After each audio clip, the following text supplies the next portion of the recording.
First of all, the history of Halloween starts with a holiday, an ancient Celtic holiday. It's pronounced Samhain. All Saints' Day, or All Hallows' Eve, is much later on the timeline. In ancient Britain and Ireland, the Celtic festival of Samhain Eve was observed on October 31st, at the end of summer. It was an occasion for one of the ancient fire festivals when huge bonfires were set on hilltops to frighten away evil spirits. The souls of the dead were thought to revisit their homes on this day, and the autumn festival acquired sinister significance with ghosts, witches, hobgoblins, black cats, fairies, and demons of all kinds said to be roaming about. In addition, Halloween was thought to be the most favorable time for divinations concerning marriage, luck, health, and death.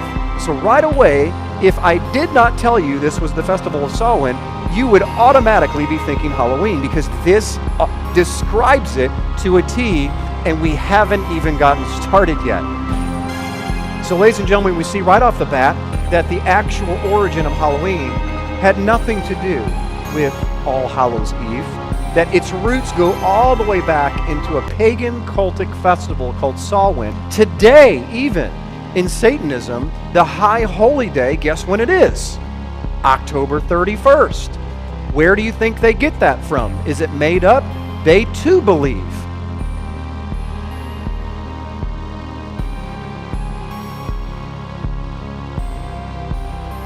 God comes up to you. He creates a holy day.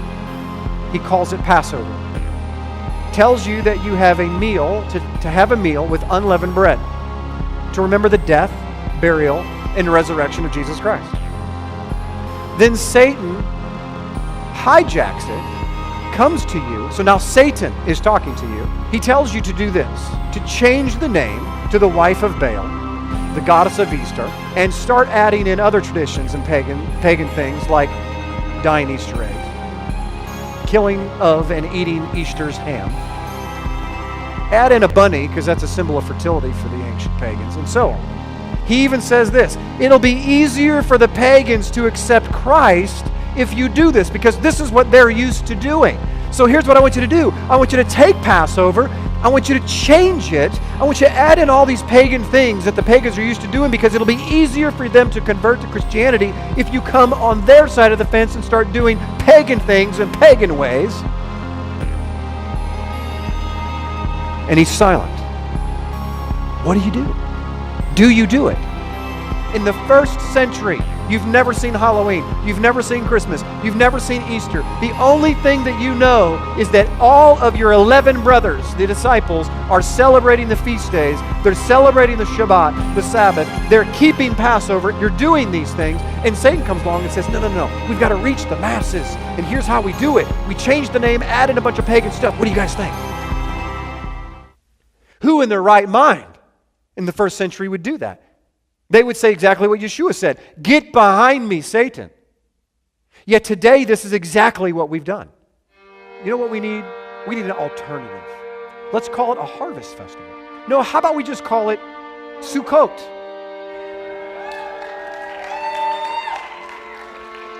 Ladies and gentlemen, the Christian church has been trying to find alternative for Halloween for 50 years.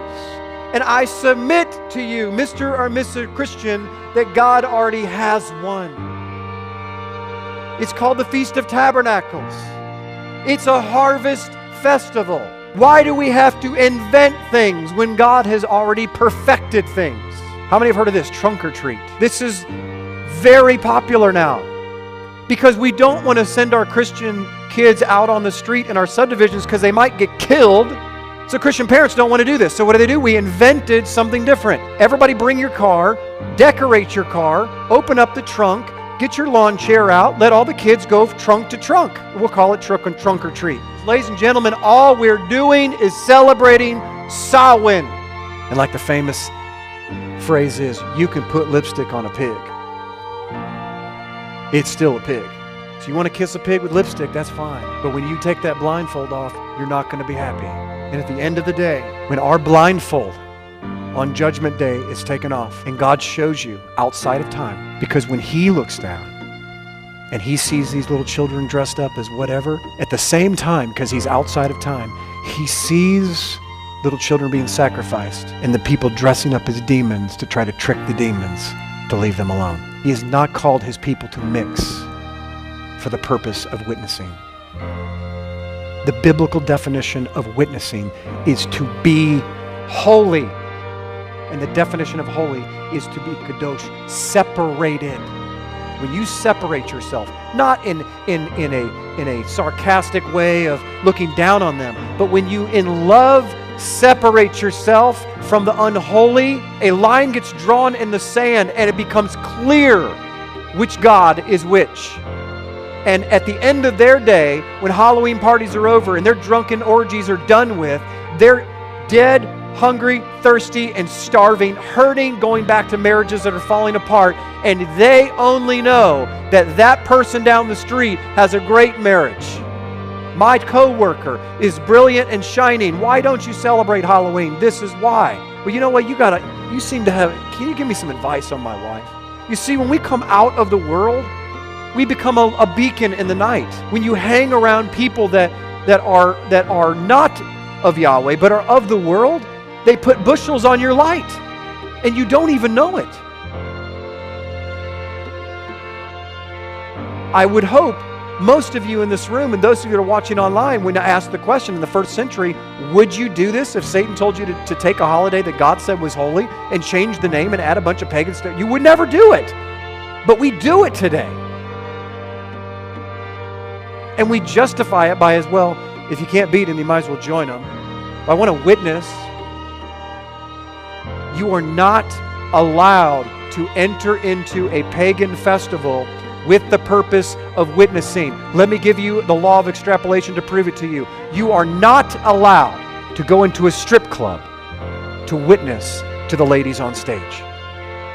But if you believe that you can hand out and witness to kids coming to your door and enter into a pagan festival and Christianize it, you're creating a law that says that you can do the same thing. Because how come I can't go into a strip club and witness if I can witness in this? They're both pagan, they're both demonic, they're both evil, they're both of the world. That means that you get to play God.